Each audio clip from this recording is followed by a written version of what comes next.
Bismillahirrahmanirrahim. Selamat sore. Perkenalkan bersama saya Ibu Tita Dewi Oktaviani, pembimbing literasi 2 Leksam Bedas dari SD Sifat Tahunan. Pada sore ini saya akan melaksanakan tugas tantangan bulan April mengenai wawancara kepada narasumber saya dengan Pak Indra. Baik, langsung saja. Selamat sore Bapak. Sore. Mohon maaf mengganggu waktunya Ya. sebentar. Semoga Bapak berkenan bersedia saya wawancarai menjadi narasumber dari tugas tantangan saya. Boleh, silakan. Langsung saja ya Pak ya. Ya. Yang pertama, apa profesi atau pekerjaan Bapak saat ini? Baik, sebelumnya terima kasih atas kesempatannya. Jadi saya memang bergerak di bidang jasa konstruksi ya, jasa konstruksi sipil, khususnya memang lebih menitik beratkan ke pekerjaan di telekomunikasi. Nah, telekomunikasi ini yang kita coba fokuskan adalah lebih banyak ke fiberisasi ya, ke fiber optik gitu.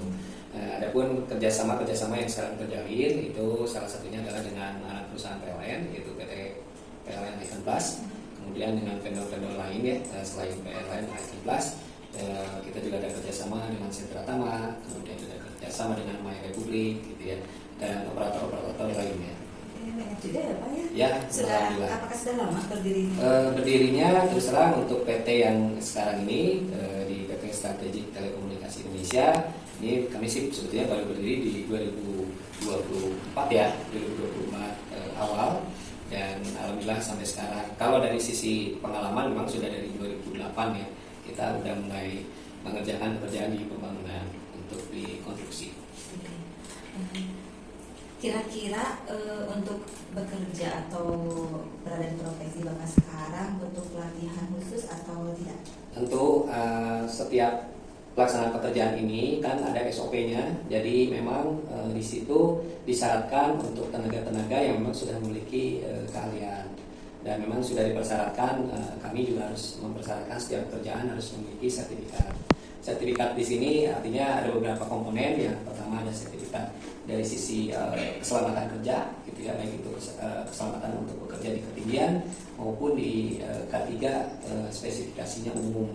Dan ada juga memang yang memang punya kualifikasi untuk mengoperasionalkan perangkat, gitu ya, kan dari situ terkait dengan konektivitas untuk telekomunikasi, mereka harus punya juga syarat untuk punya sertifikasi. Jadi tidak sembarangan. Tidak sembarangan, betul. Untuk keselamatan juga. Betul. Kira-kira apa tantangan Bapak dalam pekerjaan yang sedang Bapak lakukan?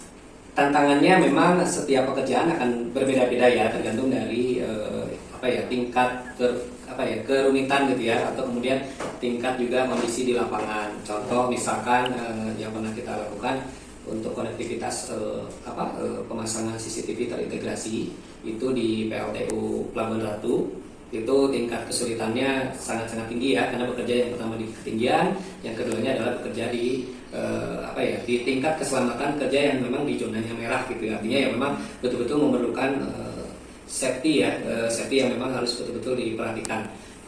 Kemudian kita juga pernah mengerjakan CCTV untuk interkoneksinya di lapas tahanan teroris di Gunung Sindur. Itu juga sama, karakternya akan tentu berbeda gitu antara satu pekerjaan di lokasi A dengan yang B. Bagaimana cara Bapak mengatasi tantangan tersebut? Yang pertama adalah kita mesti melakukan plan pekerjaan dan time schedule yang sudah disepakati gitu ya. Biasanya kita dapat informasi ada tingkat kesulitan itu sekali lakukan survei. Nah, dari situ baru kita bisa mengidentifikasi solusi apa yang akan diambil gitu. Nah, dari solusi itu kita coba upayakan gimana caranya untuk bisa mengantisipasi tidak terjadi kegagalan dan tidak terjadi kecelakaan dalam bekerja gitu.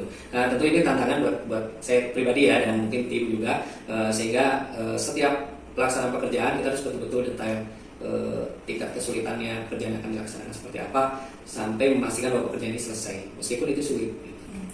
Oke, selanjutnya apa pengalaman paling berkesan Bapak dalam pekerjaan ini?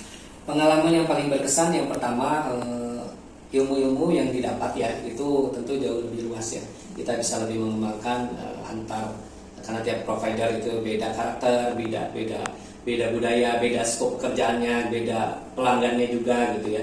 Yang memang yang saya berkesan itu ketika membangun satu klaster ya, pembangunan jaringan untuk internet itu mereka sangat antusias, warga itu sangat antusias adanya jaringan yang memang bisa internet itu bisa mereka rasakan gitu.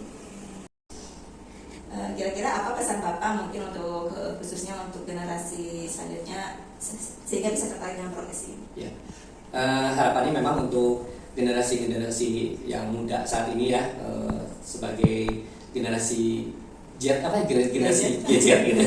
Jadi harapannya memang mereka dari sisi kemampuan sebetulnya ada, namun memang tinggal dari dari keinginan besar supaya mereka tuh ingin memiliki rasa tahu supaya pekerjaan-pekerjaan yang di bidang telekomunikasi ini bisa mereka bisa mereka resapi, bisa mereka teredukasi, bisa mereka implementasikan gitu ya. Dan harapannya memang dari situ kan bisa memberikan kontribusi dari income yang akan memberikan semangat kepada mereka juga gitu. Jadi sangat-sangat luas lah sebetulnya peluang untuk lebih mengembangkan di bidang telekomunikasi. Oke, baik. Mungkin ini pertanyaan terakhir di luar profesi pekerjaannya Pak ya? Ya. Lebih ke pribadi, apa hobi Bapak selain dari pekerjaan ini? Hobi saya tidak banyak, jadi mungkin saya hanya sederhana aja.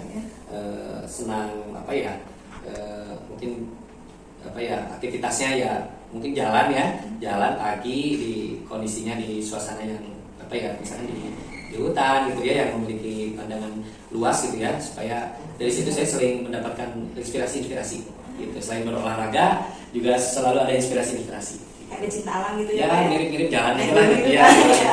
jalan-jalan pelan gitu. Satu lagi ya Pak ya? Oke. Apa kegiatan Bapak selama liburan? Selama liburan saya lebih banyak dengan keluarga ya, dengan keluarga, dan mungkin juga ingin memberikan wawasan ke keluarga. Jadi setiap yang saya lakukan selalu ada edukasinya gitu, terutama untuk anak. Oke, baik Bapak, terima kasih banyak atas waktunya Sama-sama. dan kesediaannya berkenan menjadi narasumber dari tugas saya. Baik, terima kasih banyak, semoga sukses selalu. Iya. Ya, Terima kasih, Pak, ya. Sama-sama.